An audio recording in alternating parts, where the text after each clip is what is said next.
For KBRFradio.com News, I'm Derek Sidian, and this is the weekly news recap, brought to you by Fergus Falls Monument, online at foreverstonememorials.com, memorials that matter.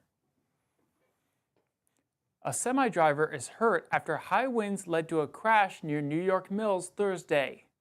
State troopers say 55-year-old Alexander Inantenko from New Jersey was driving his semi east on Highway 10 near New York Mills around 3:30 Thursday afternoon.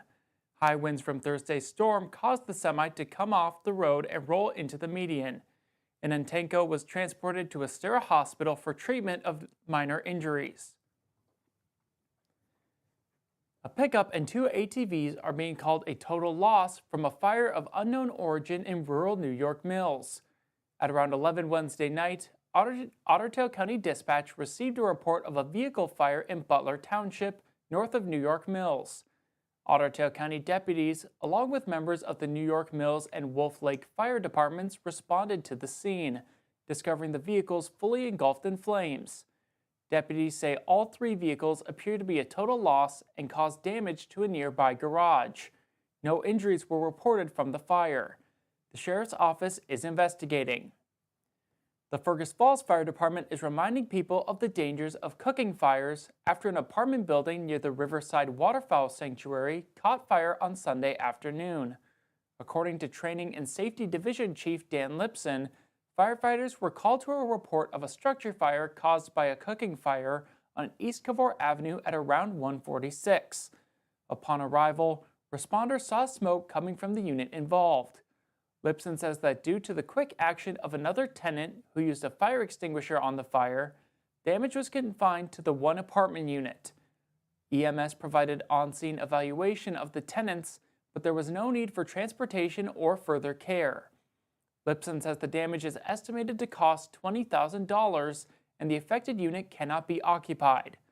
The fire department reminds the community that cooking fires are the leading cause of fires in Minnesota. Lipson says attentive cooking and keeping a fire extinguisher for small fires are good ways to prevent and limit injury or damage if a fire occurs. While details are limited, the Becker County Sheriff's Office assisted the DEA with a federal investigation Thursday morning in the city of Audubon.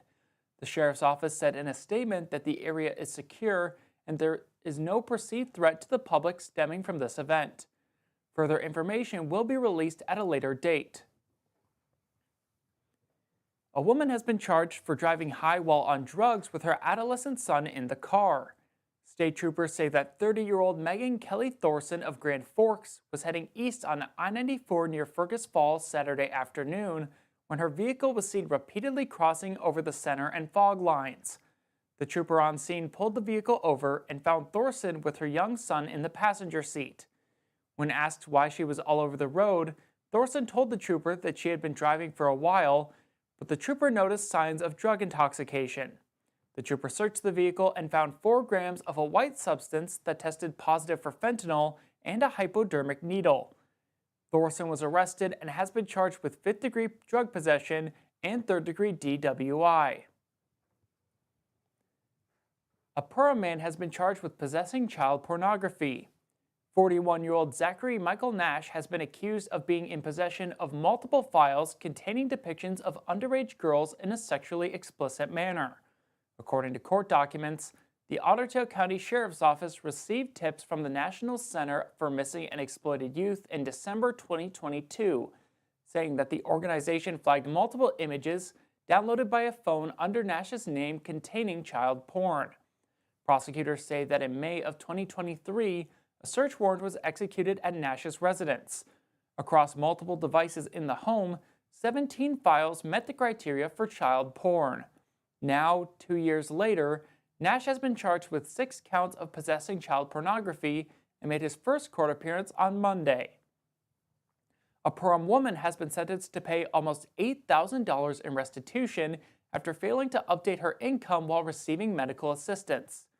Ottertail County prosecutors say 31-year-old Bailey Ann Friel did not report any income when she applied for assistance on June 12, 2023.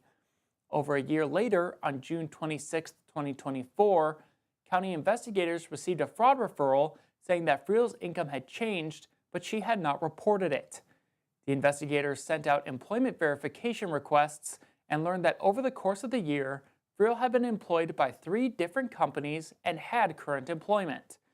Investigators say that due to her failure to update her income, Friel was overpaid $7,943 between September 2023 and May 2024. When approached by county investigators, Friel claimed that she did not report her income since none of her employers provided insurance. Friel pleaded guilty to wrongfully obtaining assistance back in March, and on Monday, she was sentenced to pay $7,928 in restitution. She has also been placed on probation for 5 years.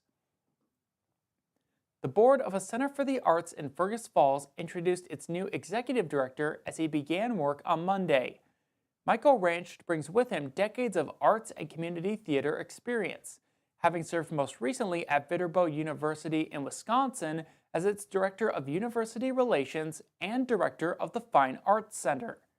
Allison Olson, chair of the board, says, quote, "We're thrilled to have someone with Michael's experience, depth of knowledge, and the skill set needed to be our next leader," end quote.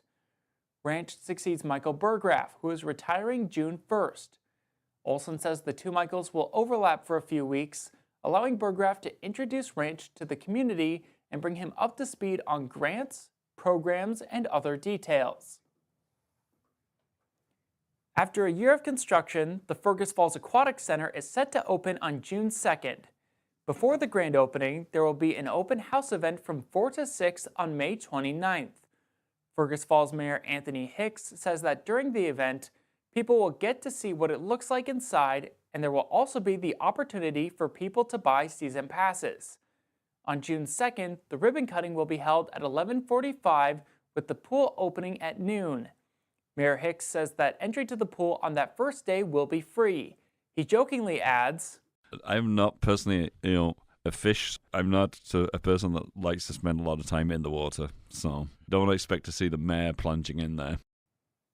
There will also be music, food trucks, and other treats at the event. While Mayor Hicks hopes for the weather to be pleasant for the grand opening, the city has set an alternate date of June 3rd in the event of inclement weather.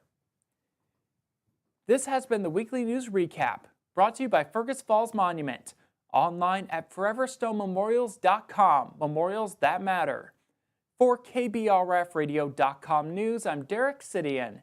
Tune in every Friday at 12:30 on KBRFradio.com or on the Fergus Now app to stay up to date with local news. Get more news at KBRFradio.com. Sign up for email news sent right to your inbox, delivered by